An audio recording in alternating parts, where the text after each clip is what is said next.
Man, I'm stuffed. Me too. Man, I think I could have taken you back in the day. Taking me? Taking me where? What are you, 140? Maybe. I had some game.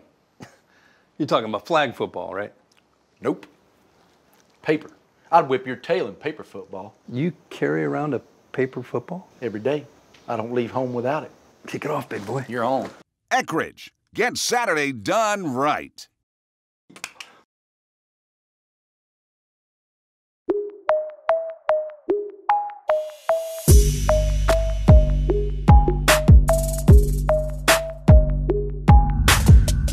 Welcome into the PFF College Game of the Week, brought to you by Eckrich, the official smoked sausage of the college football playoffs.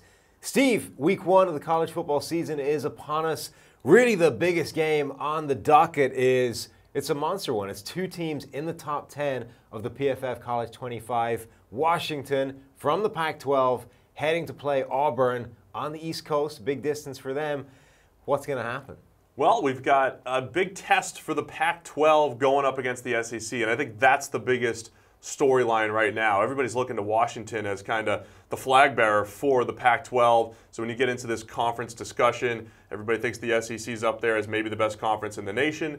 The Pac-12, they kind of need this game because they're the top team in the Pac-12 heading into the year. Auburn is one of the top teams in the SEC. So, we've got some experienced quarterbacks. We have some good teams on both sides.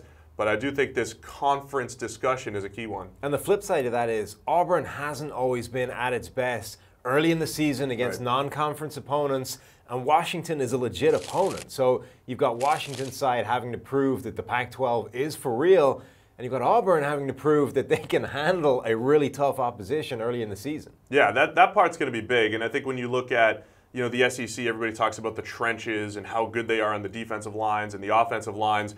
But Washington is built to kind of handle that. They've got the guys in the trenches on the defensive line. They have a pretty solid offensive line coming back. So Washington's built a little bit closer to an SEC team than most of your West Coast Pac-12 type of teams. I think my favorite storyline, though, from this, when you start diving in, looking at the real matchups, it's the strength-on-strength aspect of that Auburn passing attack, which is returning basically everybody of confidence, or everybody of consequence, quarterbacks, receivers.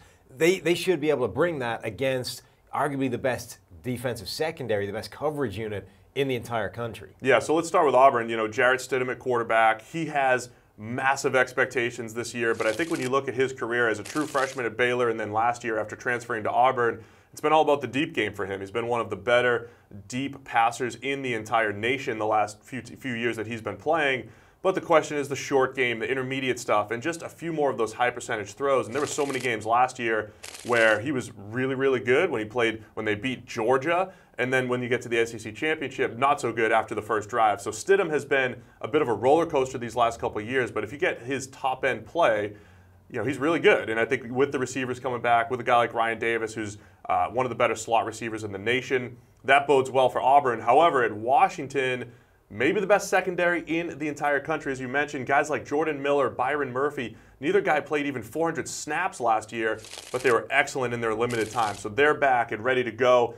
Taylor Rapp, one of the best safeties in the country, he was in the PFF College top 50 players that we just put out this season. So Rapp can play all over the field. He plays the run. He can play in deep coverage. Love this Washington secondary and love this matchup because Auburn, there's enough questions for their run game that the pass game has to figure it out against this great Washington secondary. And that's the thing. If there is something that could upset this gravy train for the Auburn offense, it's question marks on the offensive line, question marks about how they replace Kerryon Johnson now that he's gone to the NFL.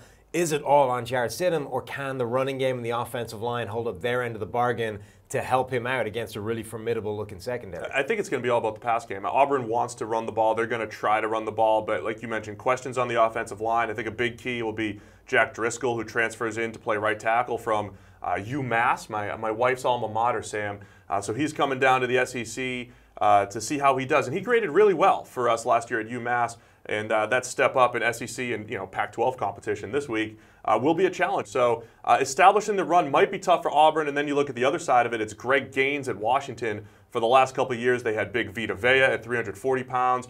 They had Elijah Qualls a couple of years ago, but Greg Gaines has been there the last 3 years with incredible production in the run game. One of the best pure defensive tackles in the country as far as just jacking up blockers, shedding blockers, and making plays in the run game. I think it's going to be a challenge for Auburn. And that's the concerning thing. It isn't just one of the best secondaries in the entire nation. That front seven is pretty formidable as well. They did lose Vita Vea to the NFL, but they're returning an awful lot of talent, an awful lot of disruption, an awful lot of pressure from that defensive front that this Auburn offensive line is going to have to contend with. Yeah, like I said, Washington's built, like an SEC team. They've got guys in the front seven that can get after the quarterback, that can stop the run. So just love the way Washington's built on defense. And on paper, they've got the type of defense that can compete with any team in the SEC. And then the other side of the ball, you've got a pretty interesting matchup as well. Auburn has a legit defense, but can Jake Browning of this Washington offense expose that? Can they do what Mackenzie Milton and UCF were able to do in the bowl game last season and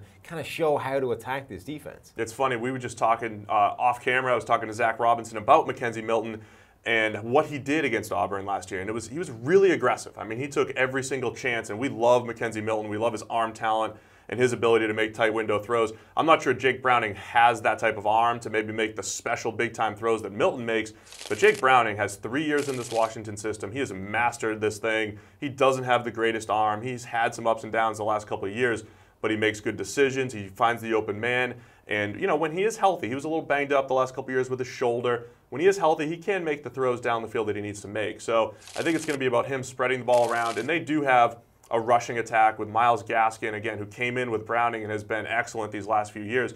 Gaskin can run the ball a little bit. I think there'll be a little bit better balance on Washington's side of the ball. And then as far as Auburn, you got to keep an eye on Derek Brown, defensive tackle. He made our PFF college top 50 because 6'5" plus, explosive, moves well. He can rush the passer, stop the run. I think he's going to be the key player up front for Auburn when it comes to stopping the run and rushing the passer. This defense is all about forcing offenses into basically out-executing them. They play fundamentally sound football. They force you into either finding a mismatch somewhere across the board or executing better than they do. And there aren't many teams that can do that, but a guy like Myles Gaskin could be key for forcing those kind of mismatches. Yeah, Gaskin's really good. He's a little guy. He's really good running Washington's downhill scheme. He gets behind those big offensive linemen, knows how to set up his blocks, and he's pretty shifty in the open space.